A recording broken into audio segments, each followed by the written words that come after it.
বন্ধুরা, চেতল মাছটি দেখুন আর লাইক, শেয়ার, কমেন্ট করুন, সাবস্ক্রাইব করে চ্যানেলটির সঙ্গে থাকুন আর আল্লাহর কুদরত দেখে শুকরিয়া আদায় করুন, মানুষদের কাছে শেয়ার করুন। আসসালামু আলাইকুম রহমতুল্লাহ। বন্ধুরা, চেতল মাছটি দেখুন, কত বড় মাছ।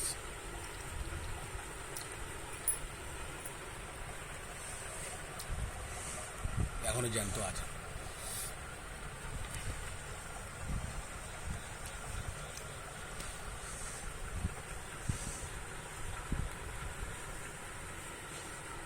আল্লাহর কুদরত।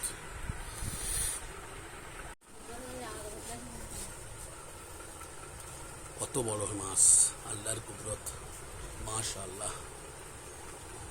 এত সুন্দর মাছ, চেতল মাছটি কত সুন্দর দেখুন, আলহামদুলিল্লাহ। 3 কেজি 205 গ্রাম।